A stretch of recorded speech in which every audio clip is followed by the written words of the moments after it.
சற்று முன்பாக வெளியுறவுத்துறை அமைச்சர் செய்தியாளர் சந்திப்பின் போது பல்வேறு விதமான குற்றச்சாட்டுகளை திமுக மேல வைக்கிறாரு. திமுக அந்த கச்சத்தீவு விவகாரம் தொடர்பாக தாரை வார்க்கப்பட்ட போது நடந்த விவகாரம் எங்களுக்கு முழுமையா தெரியாது அப்படின்றத சொல்றதெல்லாம் ஏத்துக்க முடியாது அப்படின்ற விஷயங்கள்லாம் அவர் குறிப்பிட்டு பேசுறாரு. இது குறித்து உங்களுடைய பதில் சார். திமுக இந்த பிரச்சனை நாடாளுமன்றத்திலே அந்த ஒப்பந்தம் இரண்டு அரசு இலங்கை இந்திய அரசுகளுக்கு இடையே அந்த கடல் எல்லை மாற்றும் ஒப்பந்தம் வந்த நேரத்தில் மிக கடுமையாக அதை எதிர்த்தார்கள். இது கச்சத்தீவை தாரை வார்க்கும் செயல், இதை நாங்கள் ஒப்புக்கொள்ள முடியாது என்று அன்றைய திராவிட முன்னேற்ற கழகத்தின் நாடாளுமன்ற குழு தலைவராக இருந்த இரா செழியன் அவர்கள் நாடாளுமன்றத்திலே பேசியிருக்கிறார். அது பதிவாகி இருக்கிறது. ஒருவேளை ஜெய்சங்கர் அதையெல்லாம் படித்திருக்க மாட்டார் என்று நினைக்கிறேன். எனவே தொடக்கம் முதல் திமுக இதை எதிர்த்து வருகிறது. இன்னும் ஒன்றை சொல்கிறேன், தலைவர் கலைஞர் அவர்கள் வழக்கு தொடர்ந்தார். கச்சத்தீவை மீட்டெடுக்க வேண்டும் என்று உச்சநீதிமன்றத்திலே வழக்கு தொடர்ந்தால் அந்த வழக்கிலே பல ஆதாரங்களையும் அவர் காட்டியிருக்கிறார். அதே போல தமிழ்நாடு சட்டமன்றத்திலே ஒரு தீர்மானம், கலைஞர் முதலமைச்சராக இருந்த நேரத்தில் கச்சத்தீவை தாயை வாய்த்தது தவறு, அதை மீட்க வேண்டும் என்று ஒரு தீர்மானமும் நிறைவேற்றப்பட்டிருக்கிறது. திமுக அதை கடுமையாக எதிர்த்து வந்திருக்கிறது என்பது, ஒருவேளை இவர்கள் எல்லாம் அரசியலுக்கு புதியவர்கள், தமிழ்நாடு பற்றி ஒன்றும் தெரியாதவர்கள் என்ற காரணத்தினால் எதை வேண்டுமானாலும் பேசலாம் என்று பேசிவிட்டு போகிறார்களே தவிர உண்மை நிலை அவர்களுக்கு தெரியாது. திமுக கச்சத்தீவு விஷயத்தில் மிக தீவிரமாக அதை எதிர்த்தும் கண்டித்தும் வந்திருக்கிறது. உச்ச நீதிமன்றத்திலே வழக்கு தொடுக்கும் அளவுக்கு சென்றிருக்கிறது.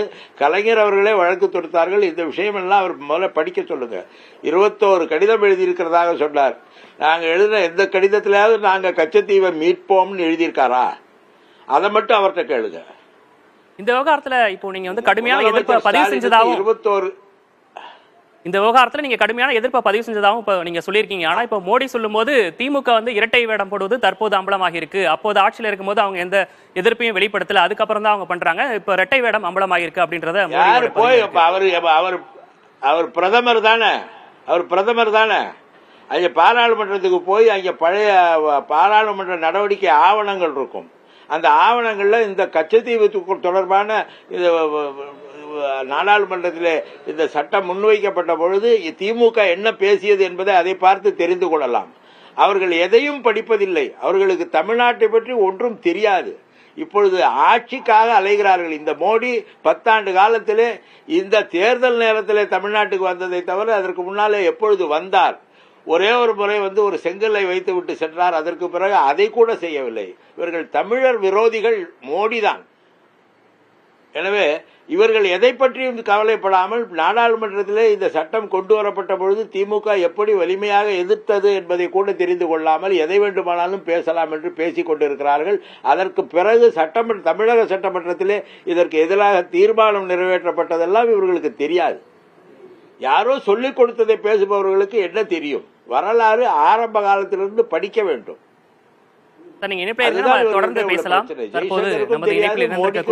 ஜெய்சங்கர், நான் ஜெய்சங்கரிடம் கேட்கிற கேள்வி, அவர் எழுதிய 21 கடிதங்களில் நாங்கள் கச்சத்தீவை மீட்க நடவடிக்கை எடுப்போம் என்று எந்த கடிதத்திலாவது பதில் எழுதியிருக்கிறாரா என்பதை மட்டும் அவர் விளக்கட்டும். நிச்சயமா சார், நீங்க இணைப்பில் நம்ம தொடர்ந்து பேசலாம். வலதுசாரி ஆதரவாளர் ராமசாமி மையப்பன் நமது இணைப்பில் இருந்திருக்கிறார், அவரிடம் பேசலாம். சார் வணக்கம். வணக்கம். இப்போ ஜெய்சங்கர் அளிச்ச அந்த பேட்டியில பாத்தீங்கன்னா 21 முறை நாங்க முதலமைச்சருக்கு கடிதம் எழுதியிருக்கோம் அப்படின்றத அவங்க தெரிஞ்சுனா கூட இப்போ நம்ம இவர் டி.கே. இளங்கோவன் சொல்லும் போது 21 முறையும் கச்சத்தீவை மீட்போம் என்ற அந்த வார்த்தை இடம்பெறவில்லை அப்படின்றத முன்வைக்கிறாங்க. இது அரசியல் காரணங்களுக்காக இந்த இப்போ முன்னெடுக்கிறாங்களா இந்த விவாதத்தை? இல்ல, பாரத மன்னருக்கும் தமிழ் மக்களுக்கும் வணக்கம். நம்ம வந்து இந்த பிரஸ் கான்ஃபரன்ஸ்ல இருந்தும் பிரதமர் மோடி அவர்கள் பேசின உரைகள்ல இருந்தும் நம்ம என்ன தெரிஞ்சுக்க வேண்டியது இருக்கு அப்படின்னா, நம்ம வந்து இன்னைக்கு திமுக எடுக்கிற ஒரு பொசிஷன் அப்படின்றது அரசியல் சார்ந்தது. 2 வேடங்கள் 1974 என்ன கையெழுத்திட்டார்கள், அப்போ வந்து இங்க இருக்க ரெவன்யூ ரெக்கார்ட்ஸ் எப்படி மாற்றப்பட்டது, 77 அந்த ரெவன்யூ ரெக்கார்ட்ல என்ன ரிஃப்ளெக்ட் ஆயிருக்கு, அப்போ யாரு கையெழுத்து போட்டிருக்கா, அதோட முன்னுரையில யாரு கையெழுத்து போட்டிருக்கா, அன்னைக்கு முதலமைச்சரா இருக்கவர் அவர் முன்னுரையில கையெழுத்து போட்டிருக்கிறது அவங்களோட அரசு ஆட்சியில இருக்கும் போது அதை வெரிஃபையே பண்ணாம எதுவா இருந்தாலும் நம்ம கையெழுத்து போட்டுடலாம்னு கையெழுத்து போட்டாங்களா? இல்ல 1969 அவங்களுக்கு நடந்த பிரச்சனைகளுக்காக அன்னைக்கு இருந்த பிரதமர் இந்திரா காந்தி அவர்கள் என்ன கேட்டாலும் நம்ம அதை ஒத்துக்கொண்டுறோம் அப்படின்றதுக்காக ஒத்துக்கிட்டாங்களா அப்படின்ற ஒரு கேள்வி வருது. இது இல்லாம இன்னொரு 2வது நிலைப்பாடு, அவர்கள் வந்து இத்தனை ஆண்டு காலம் அவர்கள் வந்து பாராளுமன்றத்துல உறுப்பினர்கள் இருந்திருக்காங்க. அவர்கள் வந்து அரசாட்சியில விபி சிங் அவர்கள் கவர்மெண்ட்ல, ஐக்கிய குஜரால் அவர்கள் கவர்மெண்ட்ல, தேவகவுடா அவர்கள் கவர்மெண்ட்ல, அதுக்கப்புறம் என்டிஏ கவர்மெண்ட்ல, அதுக்கப்புறம் 10 வருஷம் யூபிஏ கவர்மெண்ட்ல எல்லா டயத்திலயும் ஆட்சியில இருந்திருக்காங்க.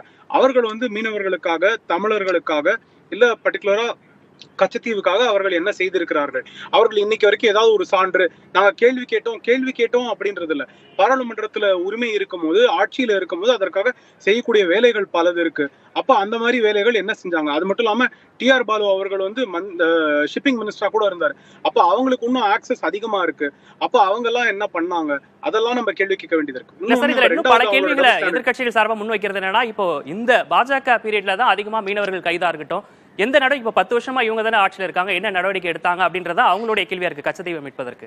ரொம்ப சிம்பிள். இதுக்கு வந்து நான் என்னோட பதில்ல general V K. Singh minister of state for external அஃபேர்ஸா இருந்தாரு. அவர் வெளியுறவுத்துறை அமைச்சர். அவர் வந்து பாராளுமன்றத்துல கேட்ட கேள்விகளுக்கு, அதுவும் கேட்ட கேள்விகள் வந்து டிஆர் பாலு அவர்கள் கேட்டிருக்காங்க, கே பரசுராமன் அவர்கள் கேள்வி கேட்டிருக்காங்க. அவர்கள் கேட்ட கேள்விக்கு அவர் கொடுத்திருக்கிற பதில் இருக்கு பாராளுமன்றத்தோட ரெக்கார்ட்ல. நான் 3 தேதியில இருக்கு, 15/3/2017. அதற்கப்புறம் இன்னொன்னு வந்து 25/2/2015, அதற்கப்புறம் 2023. இந்த 3 வாட்டியும் அவர்கள் கேட்ட கேள்விக்கு அவர் ஸ்டாட்டிஸ்டிக்ஸோட எத்தனை மீனவர்கள் வந்து அங்க கைது செய்யப்பட்டிருக்காங்க, எத்தனை பேர் வெளியில கொண்டு வரப்பட்டிருக்காங்க அப்படின்னு எல்லா ஆட்சிகளும் நான் மற்ற ஆட்சிகள்லாம் விட்டுறேன். 2004 to 2014 கம்பேர் பண்ணிப்போம். 2014 இருந்து இன்னைக்கு 2024 கம்பேரிசன் எடுத்துப்போம். முன்னாடி அரெஸ்ட் ஆனவங்க வரதுக்கு 3 வருஷத்துக்கு மேல ஆவரேஜா இருக்கு. இவர்கள் ஆட்சி காலத்துக்கு வந்து 2013 அரெஸ்ட் ஆனவங்களையும் 2017 ஆட்சிக்கு வந்த உடனே 787 பேர் 2013 கைதானாங்க. அதுல அவங்க வந்து இன்னைக்கு 2014 ஆண்டு அவர்கள் ஆட்சிக்கு வந்த உடனே 772 பேர் உடனே விடுவிக்கப்பட்டார்கள். அன்னையிலிருந்து இன்னைக்கு வரைக்கும் ஆவரேஜா ஒரு 85 நாள்ல இருந்து 120 நாளுக்குள்ள மீனவர்கள் விடுவிக்கப்படுறாங்க.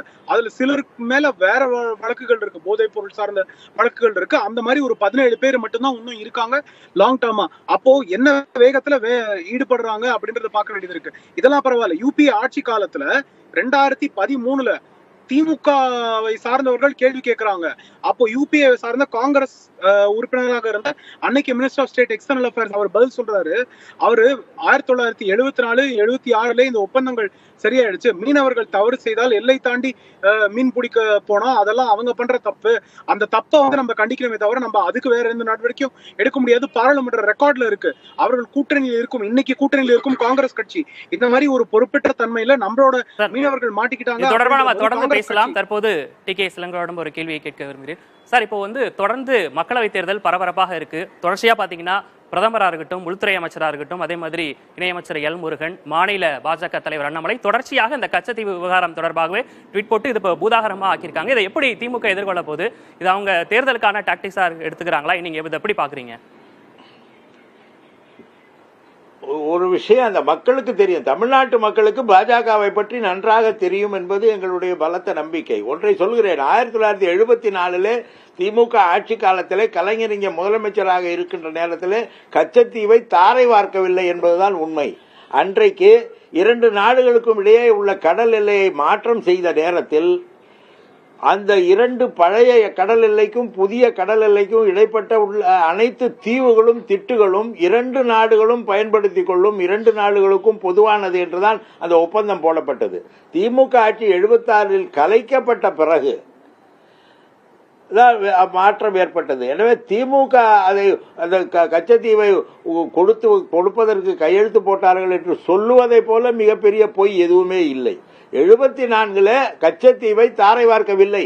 கச்சத்தீவு 2 நாடுகளும் பயன்படுத்திக் கொள்ளக்கூடிய காரணம், அந்த பழைய கடல் எல்லைக்கும் புதிய கடல் எல்லைக்கும் இடைப்பட்ட பகுதியில் உள்ள அனைத்து தீவுகளும் திட்டுகளும் 2 நாடுகளும் பயன்படுத்திக் கொள்ளலாம் என்பதுதான் ஒப்பந்தம். வேண்டுமானால் இவர்கள் அந்த காலத்திலே அந்த நாடாளுமன்றத்திலே வைக்கப்பட்ட அந்த அரசின் அறிவிக்கையை படித்து அதன் மீது நடைபெற்ற விவாதங்களையும் பார்க்க வேண்டும். அப்பொழுது வாஜ்பாய் அவர்களும் சொன்னார்கள் கச்சத்தீவை தாரை வார்க்க கூடாது என்று அவரும் பேசியிருக்கிறார். திமுகவின் சார்பிலே செழியன் பேசியிருக்கிறார். அதெல்லாம் இந்த பாராளுமன்ற ஆவணங்களிலே இருக்கிறது. இதெல்லாம் அவங்க எங்க படிச்சிருக்க போறாங்க? அவங்களுக்கு பாராளுமன்ற ஜனநாயகத்திலே நம்பிக்கை இல்லாதவர்கள். அதுதான் இப்ப பிரச்சனை. எனவே கலைஞர் ஒண்ணு கையெழுத்து போட்டு அந்த இதை கொடுக்கல, அது ஒரு பொய். 2வது இவங்க கச்சத்தீவை பத்தி இன்னைக்கு பேசுறாங்கல்ல, 21 கடிதங்கள் எழுதியிருக்கிற அந்த வெளியுறவுத்துறை அமைச்சர் ஒரு கடிதத்திலாவது நாங்கள் கச்சத்தீவை மீட்பது குறித்து இலங்கை அரசோடு பேசுவோம், அதை மீட்போம் என்று சொல்லி இருக்கிறாரா என்கிற கேள்விக்கு பதில் இல்லை. கச்சத்தீவு விவகாரம் தற்போது பேசுபொருளாக இருக்கக்கூடிய நிலையில் உங்களுடைய கருத்துக்களை பகிர்ந்தமைக்காக இருவருக்கும் நன்றி.